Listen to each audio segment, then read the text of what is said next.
today's headlines, State President urged more strengthening judicial reforms.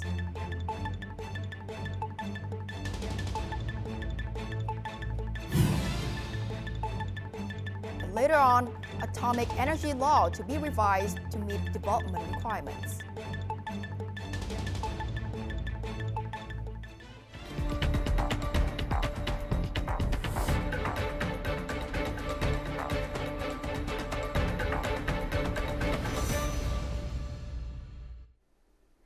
Good evening and welcome to today's headlines, your go-to bulletin for the most important stories shaping the day. Party General Secretary Tô Lâm had a working session today with the Artillery Corps Missile Brigade 490 stationed in the northern province of Haizuong. He praised the brigade's officers and soldiers for their spirit of solidarity and consensus in tasks, responsibilities, and determination. The brigade has fostered its internal strength and self-reliance and maintained a strong solidarity and close relationships with the local government and community. He requested the brigade grasp the high requirements and demands of protecting the fatherland so that with proper awareness, determination, and effort, they would fulfill all assigned tasks, both regular and extraordinary. Reviewing the implementation of judicial affairs in 2025, State President Lương Cường emphasized that judicial reforms must continue to align with the party's policies, particularly Resolution 27 on building the socialist rule of law state of Vietnam in the new period. The state president stressed the importance of conducting a comprehensive assessment to ensure the steering committee can operate effectively through reforming and streamlining the political system structure. He also urged swift, high-quality judicial reforms and strict, transparent amnesty procedures in full legal compliance. Now, Prime Minister Phạm Minh Chính today chaired a meeting to discuss the tasks and solutions needed to help private businesses accelerate and achieve progress. The government leader expressed confidence in the growth of Vietnamese businesses, highlighting that the private sector contributes nearly 45% of GDP, over 40% of social investment, and provides jobs for 85% of the workforce. He called on businesses to strive for at least a double-digit growth and participate in major national projects. The Prime Minister also tasked the government office with compiling recommendations and proposals from businesses and promptly addressing these issues. The National Assembly Standing Committee continued its 42nd meeting today to review key proposals for the 9th extraordinary session. The committee agreed to submit the Lào Cai-Hà Nội-Hải Phòng Railway Investment Policy for National Assembly approval, urging the government to fine-tune project details to improve efficiency. It also supported adjusting GDP growth to over 8%, CPI to 4.5 to 9%, 5%, and allowing a state budget deficit of 4 to 4.5% if needed, stressing financial security. Additionally, discussions covered urban railway policies for Hanoi and Ho Chi Minh City, nuclear power development in Ninh Thuận, and other key matters.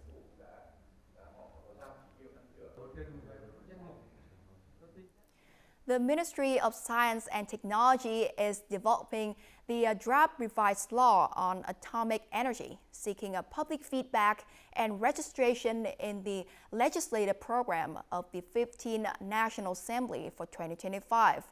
Finalizing the law will provide a legal basis to accelerate the implementation of the Ninh Thuận nuclear power project and ensure the safe and sustainable development of atomic energy in Vietnam. The draft revised law on atomic energy consists of 14 chapters and 74 articles, an increase of 2 chapters compared to the 2008 law. According to assessments, after 17 years, the 2008 law on atomic energy has not kept pace with the new requirements and guidelines of the International Atomic Energy Agency, IAEA, on safety, security, and inspections. Therefore, revisions are necessary to ensure compliance and relevance. The most significant shortcoming of the 2008 Atomic Energy Law is the coordination between agencies and ministries. This issue will be addressed under the new revision. The second major improvement is the addition of regulations on inspection and safety monitoring of nuclear power plants and emergency response in case of incidents at nuclear power plants. Some provisions of the 2008 Atomic Energy Law have been deemed impractical and unable to keep pace with the rapid advancements in nuclear science. Licensing procedures and project implementation regulations must also be revised. It must clearly define key permits for site approval, design, construction, trial operation, and official operation. These permits guide investors and enable regulatory agencies to assess and issue approvals for project implementation. This law also ensures compliance with Vietnam's international commitments, particularly on nuclear safety in power plant projects. The Ministry of Science and Technology has proposed 4 policy groups to promote nuclear energy development, socialization, and decentralization in state management. These policies aim to support the Ninh Thuận nuclear power project while ensuring safety, security, and the peaceful use of nuclear energy in Vietnam. Coming up next, Osaka International Vietnamese Proficiency Test 2025 welcomed diverse range of participants. And circular agricultural tourism attracts visitors.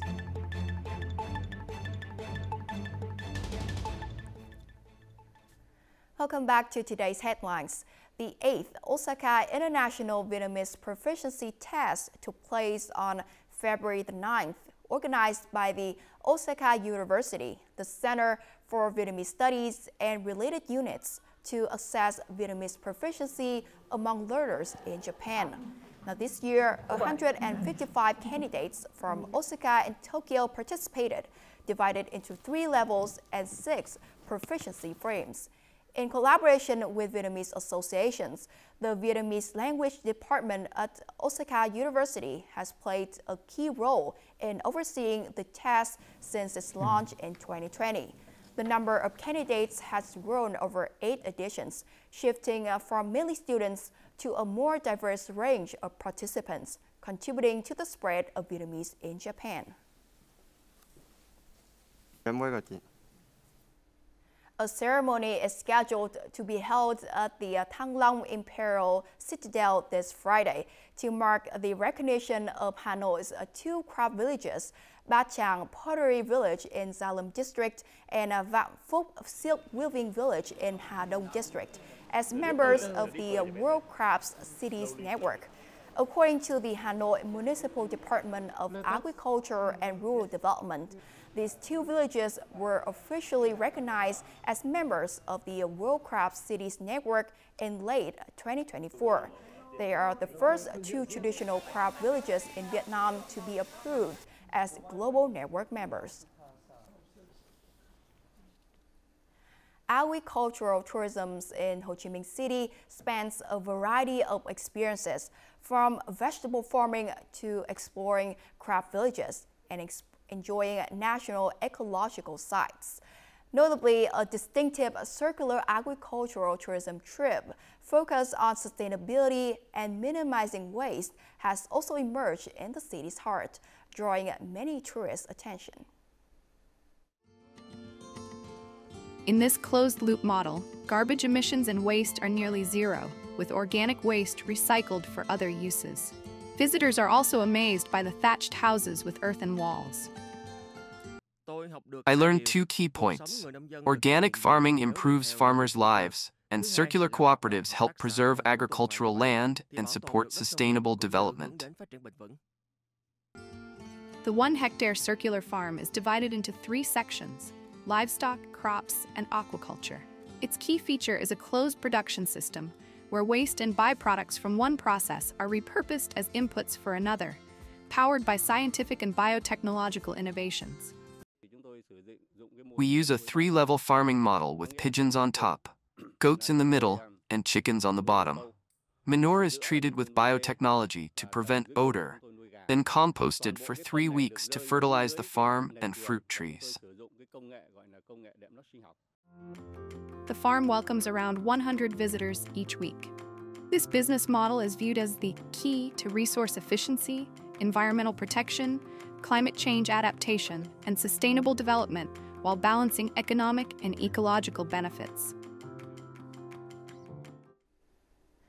The Vietnam Salt Festival Bạc Liêu 2025, theme Enhancing the Value of Vietnamese Salt, will be held from March the 6th to March the 8th of this year. The Ministry of Agriculture and Rural Development organizes the event in collaboration with the People's Committee of Bạc Liêu Province. Now, Bạc Liêu Province is one of the leading producers of salt in the country, contributing significantly to the income of salt farmers and creating a unique cultural identity for the region. In particular, the salt-making profession in Bạc Liêu has been recognized as a national intangible cultural heritage.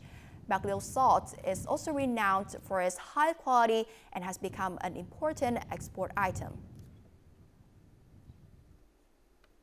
And up next is the weather forecast.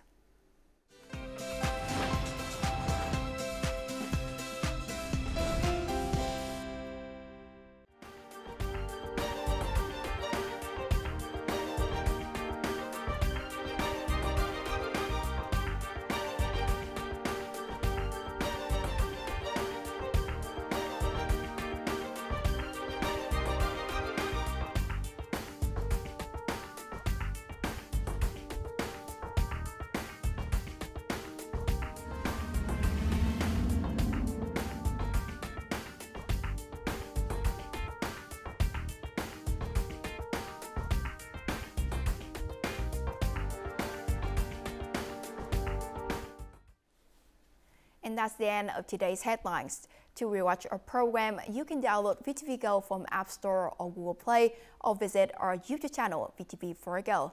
Thanks for watching, and we'll see you next time.